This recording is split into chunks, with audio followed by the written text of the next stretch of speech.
Stogo defektacija prieš montuojant saulės panelės. Prieš montuojant saulės panelės būtina įsitikinti, ar tikrai stogas sandarus. Stogo danga metalinė, čerpinis profilis.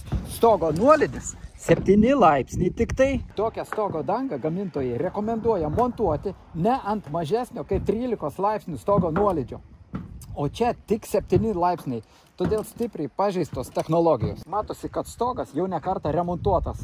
Visur lipnios juostos ir hermetika. Tam, kad defektacija būtų pilnavertiška, išmontavau vieną stogo dangos lakštą. Grebėstai, štai šie, ir išilginiai grebėstai pakankamai geros būklės, o difuzinė plėvelė taip pat pakankamai gerai išsilaikiusi. Šioje vietoje prie latako difuzinė plėvelė šiek tiek daugiau matosi gavo drėgmės, jinai pajudavusi, bet jinai tikrai nėra supūvusi, jin išlieka pakankamai tvirta. Stogo danga per mažai iškišta už laštakio krašto, jinai turėtų būti išlindusi kažkur 2 cm, kad lašas nukristų tiesiai į lataką. O dabar lašas grįžta atgal ir lenda po skarda ir pūdo pirmąjį grebėstą. Štai kokia situacija. Matosi, kaip papūęs, štai jį jau reikėtų pakeisti. Stogo medinės konstrukcijos išsilaikusios pakankamai gerai ir montuojant kitą stogo dangą, jeigu reikia, galima būtų į tarpus sumontuoti dar po grebėstą. Ir apie kamino užsandarinimą. Greičiausiai čia nėra ką per daug komentuoti. Čia ir taip matosi, kad čia pridirbta stipriai. Kamino kepurė taip pat kiaura. Štai čia visur plyšiai. Lenda už tos skardos, per plytas bėga ir iš šachtas, ir iš laukinės pusės į patalpas, tarp skardų ir į stogo konstrukcijas, į apšiltinamąjį sluoksnį, į medieną, gegnes ir pūdo. Jeigu ir iki apdailos vanduo nenubėga, bet puvimo procesas vyksta pakete stogo. Parapetas taip pat kiauras. Štai kokios skylės. O čia net nėra varžtogo parapeto. Skardos detalės turi būti sujungtos falcu. Sakykim taip, jeigu detalė ateina taip, tuoj šitaip, šitaip, šitaip, štai su vandeniu nupiešiu, ir užsilenkia štai taip. Toks mazgas turi būti.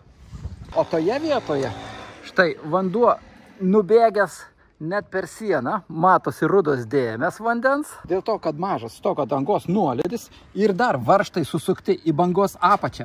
Vanduo pakliūna tarp skardų, kapiliarinis efektas, ir aplink varžtus per mikroplyšius vanduo patenka ant medienos, ant grebėstų, per plėvelę ir į patalpas. Taip pat ir ant sienos, štai kur rudi nubėgimai. Ir dar dėl šios vėjaskardės, jinai yra per siaura, tik ant vienos bangos. Čia, kadangi iš tos pusės yra šiaurinis stiprus vėjas su lietumi būna, gali laisvai pamušti per vieną bangą ir nubėgti per pakalimą, kad ir ant sienos. Šioje vietoje geriausia būtų vėjaskardė, kad dengtų 2 bangas. Jei per vieną ir peršoktų, antroji tikrai sulaikytų. Štai tas vietas pakankamai lengvai būtų užsandarinti, toje vietoje tarp skardų sumontuoti guminės tarpinės ir priveržti. O kad tose vietose praleidžia vandenį, štai akivaizdu, nes štai kur varžtas buvęs toje vietoje. Va, štai kaip šlampa. Na ir toliau matosi mediena visur pašlapusi, padrėkusi. Kamino sijoną įrengti beveik neįmanoma, kad būtų sandaru ant tokio stogo nuolydžio ir dar perdengimo principų. Bet čia yra kitas variantas. Kamino sijoną galima sumontuoti ant 2 falčo po stogo danga. Šį kaminą suremontuoti dar lengviau. Kadangi jis yra ant kraigo, sumontuoti kamino sijoną aplink kaminą ir pakišti po kraigu 100% garantija.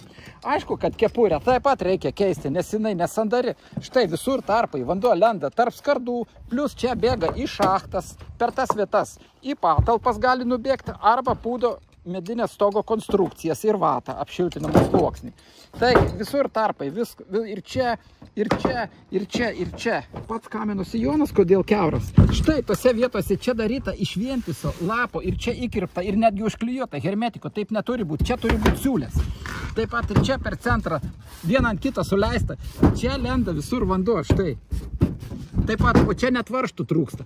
Aišku, kad jis kiauras, bet to neteisingai. Dabar siūlomas remontas tokiam stogo, jeigu žiūrint stipriai į ateitį, reikėtų nuimti stogo dangą, grebėstus, difuzinę plėvelę iki kegnių, pašiltinimo sluoksnį šiek tiek paaukštinti, pastorinti, sumontuoti atgal difuzinę plėvelę, grebėstus, naują stogo dangą, kurie atitiktų pagal šį nuolydį, taip pat parapetą sutvarkyti, latakai, lietvamzdžiai, kaminų apskardinimas, vėjaskardės, kraigo. Taip pat yra kitas toks ekonominis variantas – pakeisti stogo dangą, neardant grebėstų, išilginių grebėstų ir difuzinės plėvelės. Bet reiktų išardyti viską maksimaliai atsargiai, kad nesuplėšyti difuzinės plėvelės. Lataką bet kokį atveju tektų perdaryti šitą mazgą. Skardinimus, prieglaudas, kraigo detalės, vėjaskardės taip pat. Reikėtų iš naujo padaryti naujus lankstinius. Kamino skardinimą naują, normaliai, su kepure tokia. Taip pat ir šį kaminą iš naujo. Jeigu remontuoti tokį stogą, nekeičiant stogo dangos, remontas įmanomas. Kaminus apskardinti galima. Ir šitą kaminą taip pat prieglaudas pakeisti, parapeto ant siūlių padaryti. Bet čia vis tiek gaunasi daug darbo ir su sena stogo danga, kuri netitinka nuolydį.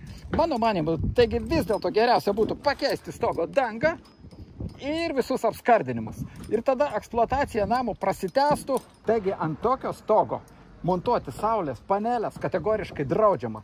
Stogas įrengtas nesilaikant technologijų, pridaryta daug broko. Jis praktiškai visur kiauras.